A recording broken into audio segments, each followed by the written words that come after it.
और वहीं दूसरी तरफ युंगसुंग अपने मन में कहता है, मुझे लगा था कि मुझे कुछ तो क्लूज मिलेंगे अगर मैं योंगमिन को हराऊंगा, उसे मारूंगा, लेकिन उसने कहा कि उसको सच्ची में नहीं मालूम उसका एम्प्लॉयर है कौन। यहाँ तक कि जो ब्रोकर है वो भी गायब हो गया, बस एक मैसेज करके वर्क डन। मुझे लगता है कि मैं फेल हो गया इसे पता लगाने में कि आखिरकार उसका एम्प्लॉयर है कौन। क्लूज के हिसाब से अभी जो एम्प्लॉयर है वो मेरी ही क्लास में है और वो इतना अमीर है कि वो गोल्डन सर्कल वालों को हायर कर सकता है। एम्प्लॉयर मतलब युंगसुंग की क्लास में कोई एक ऐसा बच्चा है जो युंगसुंग से चलता था, क्योंकि उसके मार्क्स युंगसुंग से कम आते थे और इसीलिए उसने गोल्डन सर्कल वालों को पैसे देकर युंगसुंग के मार्क्स कम करवाने के लिए ऑर्डर दिया था। फिर वो लोग उसे बुली करने लगे और धीरे धीरे करके उसके मार्क्स कम आने लगे और युंगसुंग उसी का पता लगाना चाहता है आखिरकार ये ऑर्डर दिया किसने था, वो एम्प्लॉयर है कौन। युंगसुंग कहता है, अगर मैं इसको क्लूज के हिसाब से चलता हूँ तो मेरे दिमाग में कुछ सस्पेक्ट आ रहे हैं, लेकिन फिर भी मैं ये फिगर आउट नहीं कर पा रहा हूँ आखिरकार कौन हो सकता है। मुझे जल्दबाजी नहीं करनी चाहिए, जो गोल्डन सर्कल वाले हैं जल्द ही आने तो वाले हैं, तब तक मुझे अपने करंट टारगेट पर फोकस करना चाहिए। कुछ बच्चे युंगमिन को वहाँ पर गिरा कर पीट रहे थे। युंगमिन कहता है मदद करो, लेकिन वो लोग वहाँ से चले गए। युंगसुंग अपने मन में कहता है, यहाँ तक कि जो टीचर्स हैं ऐसा प्रिटेंड कर रहे हैं कि युंगमिन को कोई पीट ही नहीं रहा है, जैसे वो लोग कुछ देख ही नहीं रहे हैं। ये सारे के सारे वही पिछले वाले असल्स हैं, लेकिन थैंक्स टू डैट अब मुझे लगता है कि मैं ऑलमोस्ट रेडी हो गया है। युंगमिन दर्द के मारे वहाँ पर कांप रहा था, तब इसके फोन में एक मैसेज आता है। ये युंगसुंग का, वो कहता है, मैं तुम्हारे साथ एक नया गेम खेलना चाहता हूँ, अगर तुम इसको लोगे तो जब तक तुम ग्रेजुएट नहीं हो जाते तो तुम्हारे लिए कोई भी प्रॉब्लम नहीं होने वाली है, ये हरासमेंट तुम्हारे लिए रुक जाएगी। युंगमिन को एक मौका मिलता है और वो तुरंत मैसेज कर देता है, मैं सच्ची में करने के लिए तैयार हूँ, चाहे जो भी हो, मैं डिसपॉइंट नहीं करूंगा। युंगसुंग खुश हो गया, वो कहता है आ गया जाल में। और बाद में युंगमिन अपने मन में कहता है, क्या मैं ऐसा ही कर रहा हूँ, ये मेरी नई वीकनेस होने वाली है, लेकिन मुझे लगता है कि इसे एक महीने के लिए सहन करने से तो ये अच्छा ही है। वो अपना मास्क लगाता है और अंदर जाने लगा। वो कहता है मुझे फर्क नहीं पड़ता।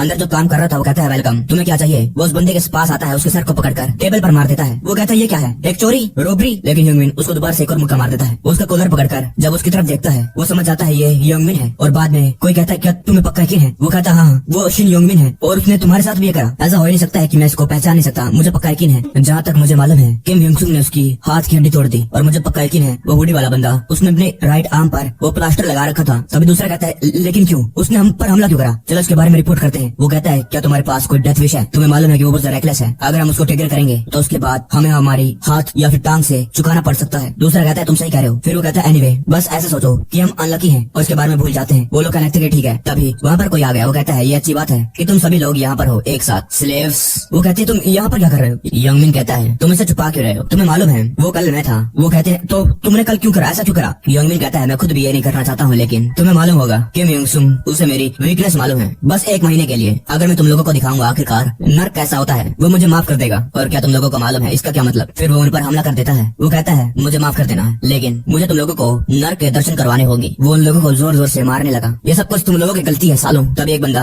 उन पर हमला करने लगा। वो कहता है साले हमने क्या गलत करा। युंगमिन कहता है क्या क्या कहा तूने डम। वो बंदा कहने लगता है ये तो जरा सा भी मेरा मुख देखने के बाद पीछे नहीं हटा, नहीं घबराया। युंगमिन कहता है तुम लोगों को मालूम नहीं कि तुम लोगों ने गलत क्या करा, कि तुम लोगों ने इस जॉब को सही से करा। अगर तुम लोगों ने किया होता तो आज मेरी हालत ऐसी नहीं होती। और तुम लोगों की इतनी हिम्मत मेरे सामने भोंक रहे हो, वो भी मुझ पर। क्या तुम लोग भूल गए मैं कौन हूँ। मैं हूँ शिन युंगमिन मदर टकर्स। वो उसके सीधा मुंह पर अपनी नी मार देता है और वो वहीं पर ढेर हो गया। युंगमिन कहता है मर जाओ सालों। तब इसके पीछे एक बंदा उसके पेट में चाकू घुसा देता है। वो शिन युंगमिन को गाली देते हुए कहता है शिन युंगमिन तुझे लाइन को क्रॉस नहीं करना चाहिए था, तेरी वजह से तो हमारे लग गए हैं और तू अपना गुस्सा हम पर निकाल रहा है। युंगमिन कहता है साले क्रेजी।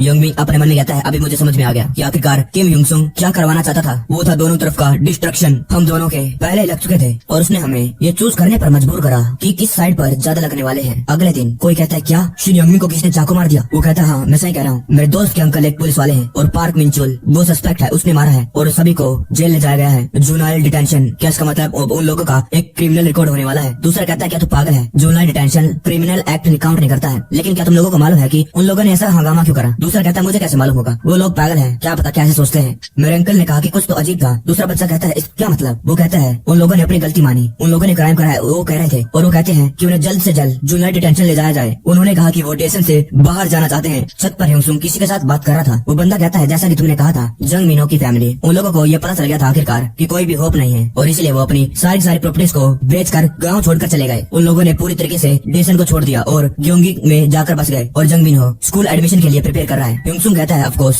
एक अमीर परिवार का बच्चा, उसको तो डिफरेंटली ट्रीट किया जाता है, कम से कम उसको जुनाइल डिटेंशन सेंटर तो ले जाया जाना चाहिए था। गोचैन कहता है मैं उसे भेज सकता हूँ अगर तुम चाहते हो। युंगसुंग कहता है नहीं रहने दो। गोचैन कहता है अच्छा क्यों। युंगसुंग कहता है मैं उसे कुछ वक्त देना चाहता हूँ कि वो मुझे भूल जाए कि आखिरकार मैं वो कौन, और जब उसे लगेगा कि उसकी नई जिंदगी शुरू हो गई है एक नई सिटी में एक नए स्कूल के अंदर, तो उसका जो दुख है गायब होने लगेगा और बाद में जब होगा गोचैन कहता है कभी कभी लगता है कि तुम मुझसे कहीं ज्यादा गुना क्रेजी हो और स्केरियर। युंगसुंग कहता है अभी उन चारों को सीधा जेल में भिजा दो। जब वो लोग जुनाइल डिटेंशन से बाहर आए, मैं नहीं चाहता कि वो लोग इस सोसाइटी में जिए चाहिए एक सेकंड के लिए भी। गोचैन कहता है वाओ, मैं तो तुम्हारे अगेंस्ट कभी भी आना नहीं चाहता हूँ। बाय द वे, मुझे यहाँ पर कब तक फंसे रहना होगा? जैसा कि तुमने कहा था कि मुझे यहाँ पर 1 महीने के लिए काम करना है लोएस्ट पोजीशन पर, लेकिन कुछ भी हो नहीं रहा है और मैं शुरुआत से इतना ज्यादा पेशेंस नहीं हूँ, मुझसे इंतजार नहीं हो रहा। अब मैं 0 से ऊपर कैसे चढ़ूंगा लगातार? युंगसुंग कहता है बस रुको, थोड़ा सा और इंतजार करो। गोचैन कहता है लेकिन युंगसुंग कहता है मिस्टर गोचैन, वो याद करो जो मैंने तुम्हें पहले कहा था कि बहुत ही जल्दी ही कुछ दिनों बाद जो रियल एस्टेट है वो पूरे के पूरी कंट्री में आसमान छूने लग गई। न्यूज में खबर फैल गई, जो कंस्ट्रक्शन कंपनीज हैं वो खुशी के मारे रोने लग रही हैं, खास करके लार्ज कंपनीज। उनका रेवेन्यू बहुत ज्यादा तेजी से डबल ट्रिपल और 4 ट्रिपल हो चुका है। वहीं कोई कहता है जल्दी करो, दूसरा बंदा कहता है यस सर, हे वहाँ से हटो। वो कहता है मुझे बस 1 मोमेंट और दो, जान दो इसको ऊपर जान दो। जैसे उस चीज को ऊपर ले जाया जाने लगा वो रस्सी टूट गई, क्योंकि उस वर्कर ने ज्यादा जल्दी कर दी और वो सही से रस्सी को बांध नहीं पाया और वो भारी भरकम सामान ऊपर से नीचे गिरने लगा और उसके नीचे खड़ा था एक वर्कर।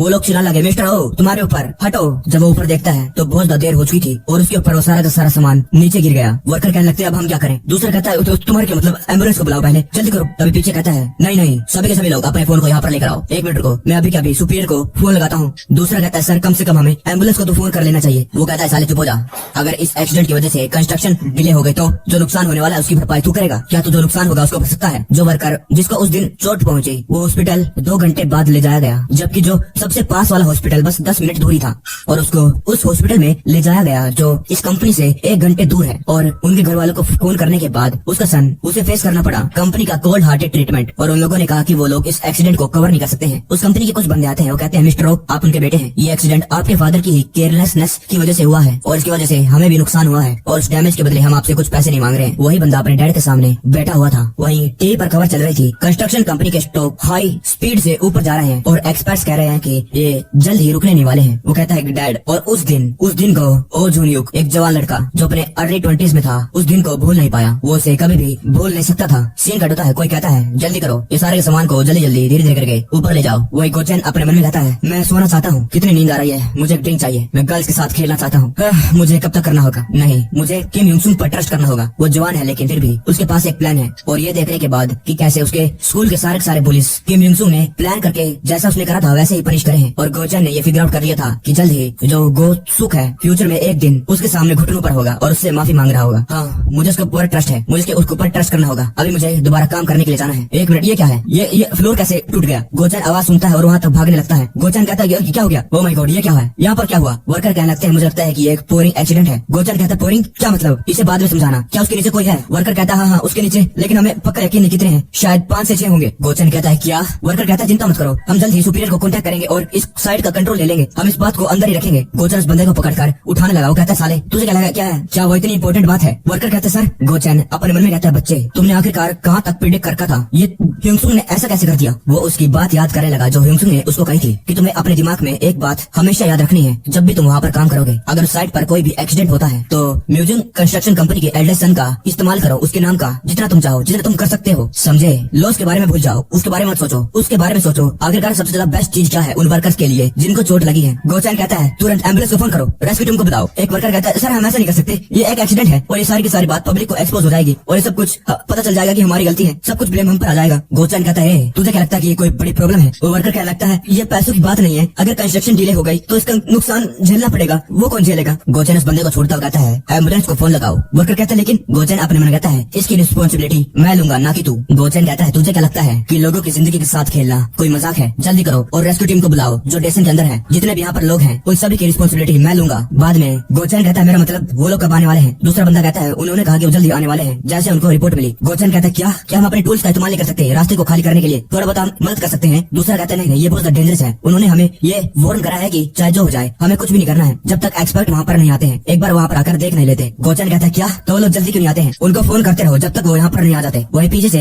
एक वर्कर ये सब कुछ देख रहा था, तभी वर्कर चिल्लाने लगे। वो कहते हैं ये नीचे गिर रहा है, दोबारा से सभी लोग दूर हो जाओ, पास मत आना। गोचैन कहता है ये दोबारा क्यों होने लगा? तभी एक वर्कर आता है, वो कहता है क्या तुम इसके बारे में मालूम नहीं? क्यों? गोचैन कहता है क्या मैं समझा नहीं। वो कहता है वहाँ पर देखो जो स्लैब वहाँ पर है उसके ऊपर कोई भी कंक्रीट अटैच नहीं है, वो सीधा कितना ज्यादा साफ है क्लियर, उन लोगों ने सपोर्ट को हटा दिया। इससे पहले जो कंक्रीट है वो हार्ड हो पाता सीमेंट, इसलिए तो ऊपर वाला फ्लोर टूट गया। क्या उन लोगों ने इतना टाइम दिया कि सीमेंट जम सके? अगर उन लोगों ने टाइम दिया होता तो ये कभी होता ही नहीं। गोचैन कहता है तुम मुझे क्यों बता रहे हो ये अभी? वो कहता है मैं सोच रहा था कि शायद आप इसके बारे में ठीक होंगे, क्योंकि आप म्यूजिक कंस्ट्रक्शन कंपनी के चेयरमैन के एल्डेस्ट सन हैं। आपको क्या लगता है कि आप इस एक्सीडेंट को हैंडल कर सकते हैं? गोचैन कहता है ये किसी की जिंदगी से ज्यादा इंपॉर्टेंट नहीं है। वो वर्कर कहता है क्या कहा? गोचैन कहता है चाहे एक प्रॉब्लम आए या ना आए, क्या हमें अपनी जो प्रायोरिटी है लोगों को बचाने में देनी चाहिए पहले? क्या तुम्हें ऐसा नहीं लगता अगर तुम्हारे पास इतना टाइम है कि तुम मेरे सामने आकर बड़बड़ कर सको, तुम उस टाइम का इस्तेमाल करके एम्बुलेंस को तो बुला सकते थे? गोचैन अपने मन में कहता है कई सारे लोगों के ग्रुप के सामने एक्टिंग करना ज्यादा इफेक्टिव होगा। बाद में कोई कहता है हमारा लक बहुत ज्यादा बढ़िया है, जितने भी यहाँ पर लोग हैं जिनको भी चोट लगी वो सब माइनर इंजरीज थी और कोई भी ज्यादा सीरियस नहीं है। गोचैन कहता है क्या सच्ची में? सुनकर शांति हुई। फिर वो कहता है लेकिन एक प्रॉब्लम है। गोचैन कहता है क्या प्रॉब्लम? वो कहता है इस एक्सीडेंट के कई सारे आर्टिकल्स इंटरनेट पर अपलोड हो चुके हैं और वो भी बहुत ज्यादा नेगेटिव वे में, और ऐसा लगता है कि अभी तो बहुत सारे आर्टिकल्स आने वाले हैं क्योंकि ये बात सब जगह फैल चुकी है और हेडक्वार्टर्स अब इसको रोक नहीं सकते हैं। गोचैन कहता है सच्ची में? तो अब हमें क्या करना चाहिए? वो कहता है क्या? गोचैन कहता है मैंने कहा कि अब हम क्या कर सकते हैं, हमें क्या करना चाहिए? वो कहता है क्या तुम्हारे पास कोई सोल्यूशन नहीं है? गोचैन कहता है सोल्यूशन मेरा पिछवाड़ा, मैंने बस ऐसे ही उनको कह दिया था जो मेरे सामने थे कि जाओ और एम्बुलेंस को फोन करो और लोगों को बचाओ। वो बंदा अपने मन में क्या लगता है टाइम तो ये मुझे क्या करवाना, मुझसे क्या चाहता है, मैं क्या करूँ? तभी गोचैन के फोन में उसके फादर का फोन आता है। वो कहता है डैम इट, आ गया फोन, मुझे इसको उठाना नहीं चाहिए कम से कम तब तक। वो बंदा कहता है लगता है चेयरमैन का फोन है, क्या आप उसको उठाएंगे नहीं? गोचैन कहता है अपना काम कर। गोचैन सोचता है ये फोन कब तक बजेगा, कट गया, अभी जल्दी से मुझे फोन करना है। और वो किम हिंगसुंग को फोन करने लगा। हाँ हाँ हिंगसुंग मैं। वो बंदा कहता है आप कहाँ जा रहे हैं? सीन कटता है। हिंगसुंग कहता है ये जो गलती हुई है वो तुम्हारी अपॉर्चुनिटी बन सकती है। गोचैन अपनी कंपनी के ऑफिसर के सामने बैठा हुआ था और वो कहता है तुम क्या सोच रहे थे, चीजों को संभालने लगे इससे पहले कि तुम हायर अप को रिपोर्ट करो। ये देख रहे हो आर्टिकल्स, लोगों की जिंदगी, ऑफ कोर्स ये इंपॉर्टेंट है, लेकिन कंपनी के बारे में क्या? हमारी कंपनी, क्या तुम्हें मालूम है कितना ज्यादा लॉस हुआ है? जैसे तुमने चीजें हैंडल करी है उसकी वजह से हमारा कितना बड़ा नुकसान हुआ है। क्या तुम रिस्पॉन्सिबिलिटी लेने वाले हो कि हमारे अपार्टमेंट सेल नहीं हुए? मेरा मतलब क्या तुम रिस्पॉन्सिबिलिटी ले भी सकते हो? तुमने बिना सोचे समझे ये कर तो दिया है, लेकिन उसके बाद इन सब चीजों को हमें संभालना पड़ता है। फिर उसका फादर कहता है सही कहा, तुमने पूरे स्टेशन को हिला दिया इसकी वजह से, और मैंने सुना खाली एम्बुलेंस नहीं, यहाँ तक कि लोगों ने पुलिस वालों को भी रिपोर्ट करा और रिपोर्टर्स ने इसको उससे ज्यादा फास्ट नोटिस कर लिया। गोचैन तो तुम क्या प्लान कर रहे हो इस सिचुएशन की रिस्पॉन्सिबिलिटी लेने के लिए? सीन पास्ट में गया। हिंगसुंग उसको कहता है चेयरमैन एक ऐसा पर्सन है जो एक्स्ट्रा ऑर्डिनरी प्राइड देता है अपनी कंस्ट्रक्शन में, उस पॉइंट पर कि वो अपने आप को रिसेंबल करता है एक क्राफ्ट्समैन। लेकिन तब तुम क्या करोगे अगर एक ऐसी अपसर्ड सेफ्टी एक्सीडेंट हो जाए तुम्हारे सामने जैसे कि हुआ? मुझे पक्का यकीन है कि वो कोशिश करेंगे उसे सुलझाने के लिए, इसलिए अपने फादर्स के ऑर्डर को फॉलो करो। गोचैन अपने मन में कहता है फादर्स ऑर्डर? हिंगसुंग कहता है जैसे कि मैंने कहा पीछे मत हटो और लगातार पुश करते रहो, आगे बढ़ते रहो। गोचैन कहता है फादर इस कंस्ट्रक्शन को पूरी तरीके से तोड़कर दोबारा से शुरू करते हैं। ये बात सुनकर वो फादर और उसका जो ऑफिसर था वो दोनों शॉक हो गए। वो ऑफिसर कहता है क्या कहा तुमने? गोचैन का फादर कहता है तुम बस एक हाई स्कूल ग्रेजुएट हो और कंस्ट्रक्शन वर्कर होने के नाते कम से कम तुम्हारे पास एक कॉमन सेंस तो होनी चाहिए। क्या तुम्हें मालूम नहीं ये जितना भी मोस्ट कंस्ट्रक्शन होता है सब कुछ बैंक की जेब में से आता है और हर दिन इंटरेस्ट बढ़ते जाता है। तभी ऑफिसर कहता है और इन सब कॉस्ट को मिलाने के बाद डेमोलिशन कॉस्ट, इंटरेस्ट और फिर उसके ऊपर इंटरेस्ट लेना पड़ेगा। क्या तुझे क्या लगता है ये नेसेसरी है इतना बड़ा हंगामा करना, वो बस एक सिंगल अपार्टमेंट बिल्डिंग के लिए? गोचैन कहता है हाँ मैं इसीलिए तो कह रहा हूँ क्योंकि ये सिर्फ वन अपार्टमेंट बिल्डिंग है। जैसा कि आपने कहा कि हम बहुत ज्यादा भारी नुकसान झेलने वाले हैं, मुझे मालूम है कि मैं कॉम्प्लिकेटेड कैलकुलेशन नहीं कर सकता हूँ, मुझे मालूम है, लेकिन हमारे लिए सबसे ज्यादा इम्पोर्टेंट है ट्रस्ट। आपको तो मालूम ही है आजकल खबरों में पुअर कंस्ट्रक्शन की खबरें बहुत ज्यादा तेजी से फैलती है ना? और अगर प्रॉफिट को साइड में रख दे तो बिल्डर्स की रेपुटेशन वो भी सीधा जमीन से नीचे गिर जाती है। और अगर इस सिचुएशन में हम इस बिल्डिंग को दोबारा से बस सोल्डरिंग करके बना देंगे जो कि गिर गई थी, तो आपको क्या लगता है कि क्या होगा? और इस सिचुएशन के अंदर अगर हम इस बिल्डिंग को कंप्लीट कर देंगे, बस उसको दोबारा से सोल्डर करके बस ऐसे खड़ी कर देंगे जो बिल्डिंग गिर चुकी थी, तो आपको क्या लगता है कि क्या होगा? वो ऑफिसर कहता है उस बंदे की वजह से जिसकी वजह से ये खबर बाहर फैली ये बिल्डिंग बिकेगी नहीं, लेकिन हमारे लॉस कम होंगे अगर हम नई बिल्डिंग को शुरू करेंगे उससे। गोचैन कहता है चेंसियोक शायद इसका छोटा भाई है। गोचैन कहता है अभी हमें पैसों के लॉस के ऊपर ध्यान नहीं देना चाहिए, हमें इसके बारे में चिंता नहीं करनी चाहिए क्योंकि इसकी वजह से हमारा ट्रस्ट टूट गया है। ये तो बस एक बिल्डिंग कंस्ट्रक्शन है और हम अपनी गलती को मानकर माफी मांगकर ये दिखाएंगे कि हम अपनी गलती को ठीक करने की कोशिश कर रहे हैं, फिर हम अपने टूटे हुए ट्रस्ट को जोड़ सकते हैं। एकदम से तो नहीं होगा लेकिन धीरे धीरे करके, और वो होगी म्यूजिक कंस्ट्रक्शन की फाउंडेशन। गोसुक कहता है लगता है तू सपने बहुत देखता है, हम एक बिजनेस ला रहे हैं और हम बिजनेस छोड़कर तेरी बातों पर ध्यान दें, जैसा तू कह रहा है वो करें, और तुम्हारे सपनों को छोड़कर हमें एक्चुअल प्रॉफिट पर ध्यान देना चाहिए, हमें प्रॉफिट के बारे में सोचना चाहिए। तभी उनका फादर कहता है मेरा सबसे बड़ा बेटा लगता है अपने सेंसेस पर फाइनली आ गया है। जो एक्सीडेंट हुआ था किम हिंगसुंग की पिछली लाइफ में सेम टाइम पर ऐसा ही कुछ एक्सीडेंट हुआ था, लेकिन उस टाइम पर जो चेयरमैन था म्यूजिक कंस्ट्रक्शन कंपनी का, उन्होंने ये मीडिया को रिवील करा जो एक्सीडेंट उन लोगों ने कवर कर रखा था। उन्होंने खुद जाकर ये सब बारी की सारी बात मीडिया को जाकर बताई और बाद में उन्होंने अपनी फिलोसफी रिवील करी कंस्ट्रक्शन के बारे में। अभी प्रेजेंट के अंदर वो फादर कहता है क्या तुम्हें मालूम है कि मुझे इस एक्सीडेंट के बारे में सबसे ज्यादा गुस्सा किस बात पे आ रहा है? ये सारा का सारा एक्सीडेंट उस वजह से हुआ, वो बेसिक प्रोसेस जिसे कहते हैं कास्टिंग, और इस जैसी गलती हमें म्यूजिक कंस्ट्रक्शन कंपनी के नाम के नीचे कभी नहीं करनी चाहिए थी। एक घर जहाँ पर लोग रहते हैं वहाँ पर सेफ्टी सबसे पहले आती है और बाद में कई सारे कॉम्प्लिकेटेड अनलिमिटेड पर्सनल इंटरेस्ट। गोचैन कहता है यस फादर। वो कहता है गुड जॉब। मुझे लगा था कि तुम थॉटलेसली अपनी जिंदगी को जी रहे हो, लेकिन अब लगता है कि तुम बड़े हो चुके हो और